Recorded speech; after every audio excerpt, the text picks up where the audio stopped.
गुप्त काल, महत्वपूर्ण प्रश्नोत्तरी, अभ्यास हेतु। प्रश्न एक, कथन एक, गुप्त वंश का वास्तविक संस्थापक चंद्रगुप्त प्रथम को माना जाता है। कथन दो, चंद्रगुप्त प्रथम ने महाराजाधिराज की उपाधि धारण की। अ, केवल कथन वन, बी, केवल कथन टू, सी, कथन एक और कथन दो दोनों, डी, न तो कथन एक, न ही कथन दो उत्तर, सी, कथन एक और कथन दो दोनों व्याख्या। गुप्त वंश का प्रारंभ श्रीगुप्त से हुआ, परंतु साम्राज्य की वास्तविक शक्ति और विस्तार चंद्रगुप्त प्रथम के समय हुआ।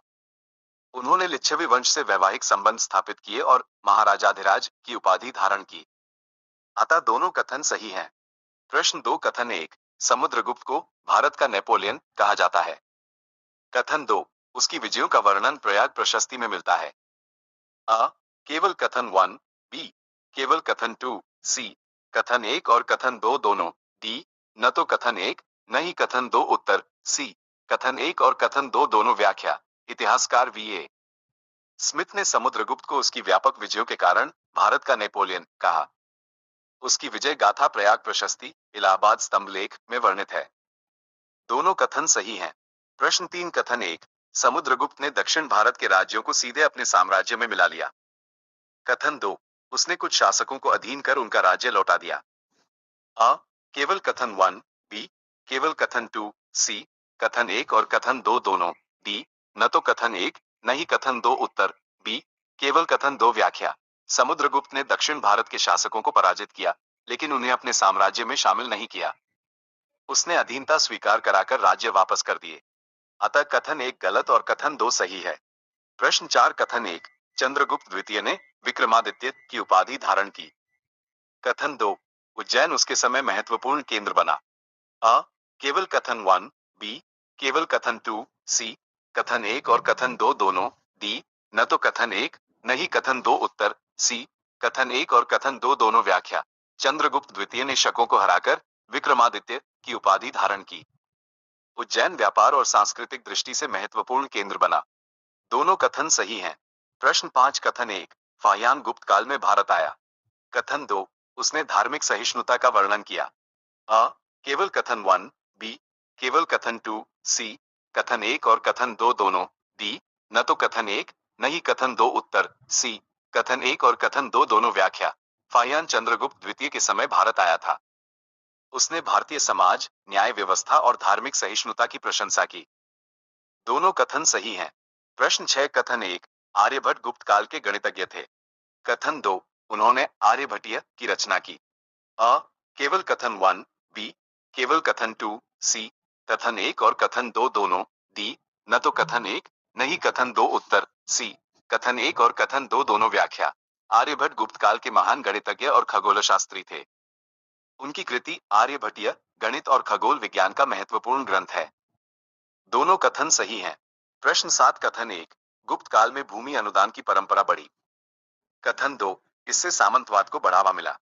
अ, केवल कथन वन, बी, केवल कथन टू, सी, कथन एक और कथन दो दोनों, डी, न तो कथन एक, न ही कथन दो उत्तर, सी, कथन एक और कथन दो दोनों व्याख्या।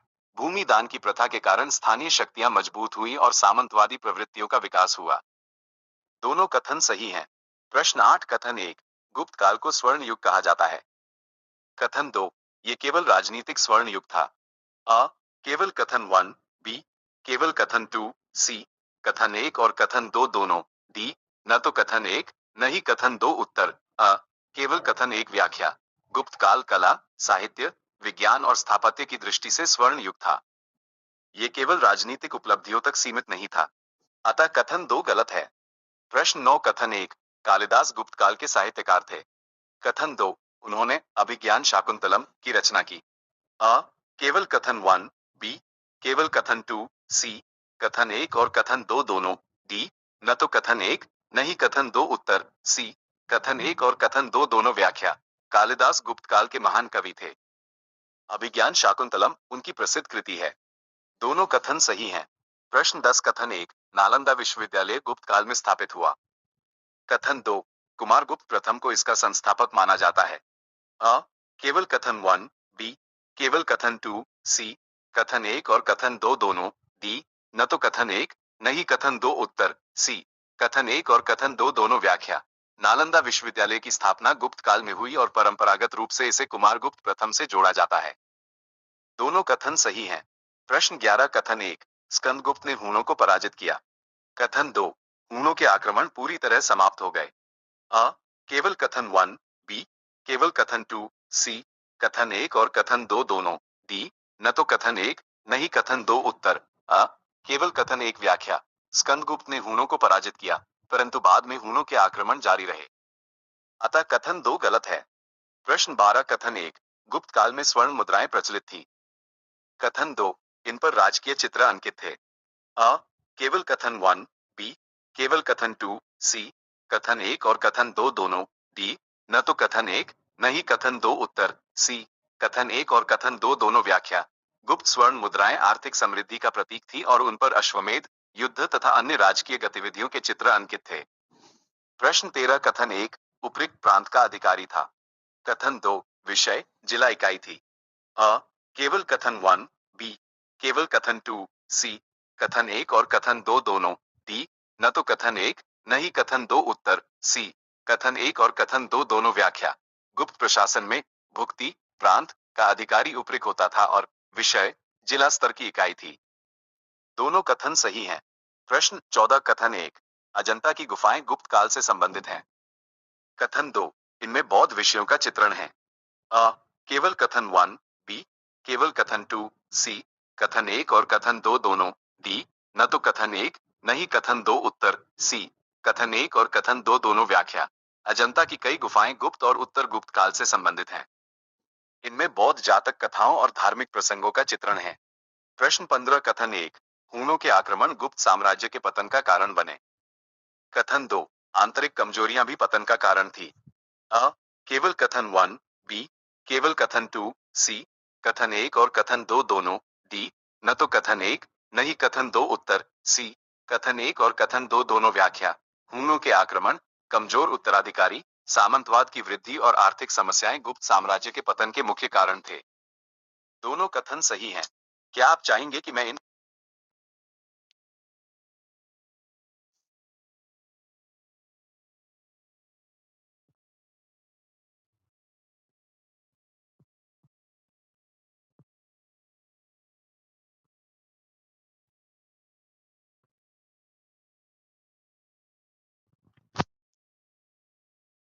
जय हिंद। चैनल को सब्सक्राइब करें और लाइक करें। जय हिंद। चैनल को सब्सक्राइब करें और लाइक करें। जय हिंद। चैनल को सब्सक्राइब करें और लाइक करें। जय हिंद। चैनल को सब्सक्राइब करें और लाइक करें।